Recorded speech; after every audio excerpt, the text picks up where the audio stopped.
Hey, look at this. Wow. The moon sure is big tonight. Yeah, I know. Hey, did you hear about SpaceX's mission to send 2 private citizens around the moon? Apparently the mission is like 2 private citizens who are going to pay a lot of money to go around for a trip around the moon. I think the rocket was named the Falcon Heavy or something like that.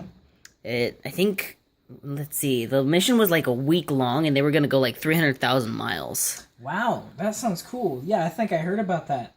That sounds pretty ambitious, though. I wonder how this is going to cause growth to human technology and knowledge. I think I feel a knowledge question coming on. So our knowledge question is, what is the role of ambition in the growth of a knower? And what do we do when we have a question? We ask Siri. Okay, Siri, what is the role of ambition in the growth of a knower? What? Looks like Siri isn't working today. I think we're gonna have to find this one out ourselves. I think you're right. Yeah.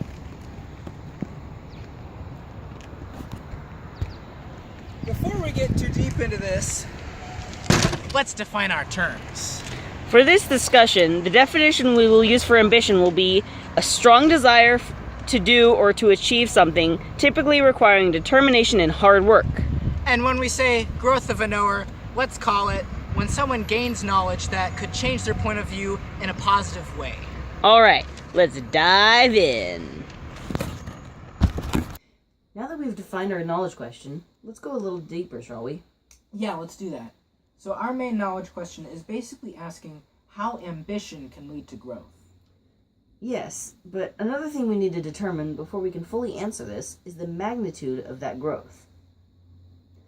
For example, how much can someone grow if they have ambition versus if they don't? That's a great question. Let's talk about that. From our definition of ambition, we can see that ambition is not necessarily logical. Rather, it is partly an emotional force that drives us to act in a certain way, even if the goal seems insurmountable. Because of this, it would certainly seem that if someone does not have ambition, then it would be harder for them to grow, and any growth that did happen would be minimal at best. Another question I have about this is, can ambition go too far? I think that's a good question. Since we know that ambition is an emotional force, it makes sense for it to sometimes go too far to the point where it can cloud judgment. A good example of this would probably be the Holocaust, because you can say that Adolf Hitler was very ambitious about doing what he thought was the right thing, but he was so ambitious that he thought that his goal was more important than the safety of others. So it sounds to me like as soon as your desire to accomplish something supersedes the will and safety of others, that is when ambition goes too far.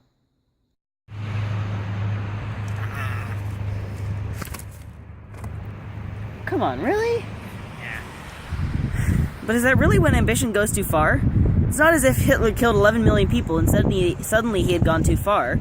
There must have been a point before that, right? Yeah, but when was that point? Was it truly one event that was the point when he went too far, or was it a series of events that gradually led to his inevitable over-ambition? I think there were certainly things that he did that were unacceptable beforehand, but the point when he killed all those people is what tipped the scales. That sounds reasonable. Yeah. Moving on, as we said before, ambition is emotional. This also means that ambition can lead to positive things as well. Ambition can play a part in the growth of a knower by causing them to seek further knowledge or ability. And not only can this cause growth in that individual, but it can cause that individual to help others grow too. Excellent. So I think that answers our original knowledge question pretty well. The answer being that ambition plays a role in growth by inspiring someone to grow beyond what is logical and to lead them towards a positive growth. So what do you think this says about sending citizens to space? Well, I think this says that since the passengers are ambitious to go, they will probably have more growth due to them being more emotionally invested in what they are learning, as well as this ambition driving them to seek this journey in the first place. Fair enough.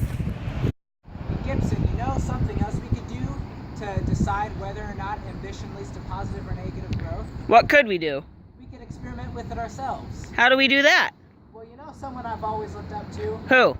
Mr. Starr. Ever since our first day of TOK with him, and the moment I saw him, I realized that is who I want to be when I grow up. But now that we're talking about ambition, I figured, why wait till I'm an adult? why not I channel that ambition and transform into Mr. Starr right here, right now? And we all know how that is done. That's right. LaCroix.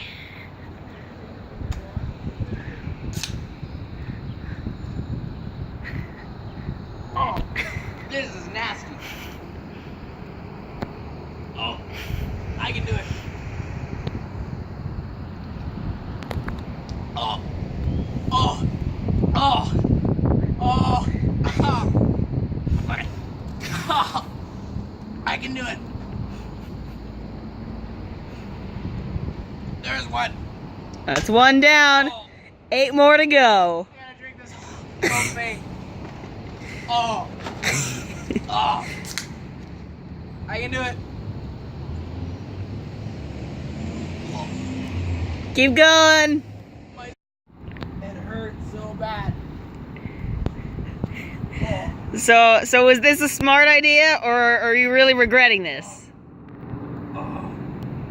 I think I'm gonna throw up. Okay, so this was probably a good example of bad ambition or negative ambition. We're good. So, yeah. I think this could be seen as positive or negative growth, because positive growth, because he knows he's never gonna need to do that again, and he's never gonna want to do that again. That was awful. The negative part would be the fact that he was too ambitious. So, yeah, we're just gonna leave that there. Why do I do this to myself?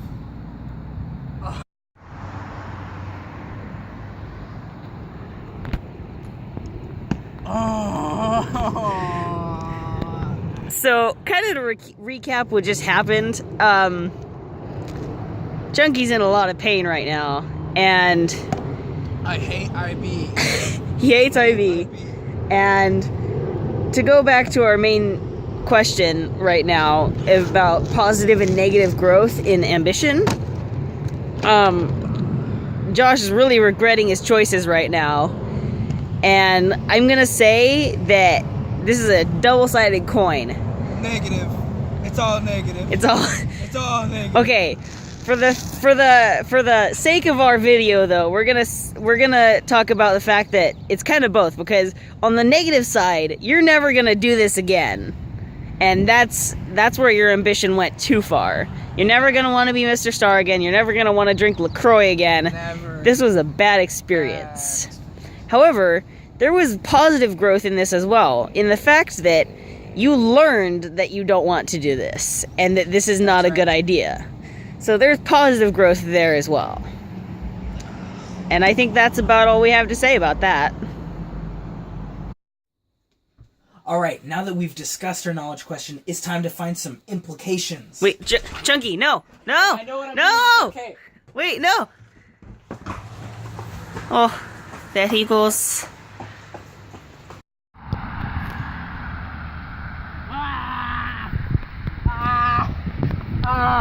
Chunky, man. what's wrong? I've been searching in the wilderness for 3 weeks to find an implication to our knowledge question, and I can't find anything! But Chunky, don't you see? The implications were inside you all along. What? You just need to ask the right questions. Oh, of course. Okay, let's see. So, what if everyone was ambitious? Now you're getting it. Okay. And if everyone was ambitious, how would that impact our world? Personally, I think the world would be a better place filled with better people who want to change the world for the better. I like that. Okay. So, to wrap up, we have seen a lot of the effects and implications of ambition in regards to the growth of a knower, and I even experienced them myself. More specifically, we have seen that ambition can lead to us growing and achieving more than we thought was possible. But on the flip side, we can see that ambition can also lead to negative consequences. As we discussed, Hitler did some terrible things on the road of ambition, and we have therefore concluded that ambition can be very negative. But we also know that a lot of the greatest human growths have been due to ambition, such as SpaceX's mission to send citizens to space. Thank you for dealing with our shenanigans, and we hope you have learned something from this. Goodbye.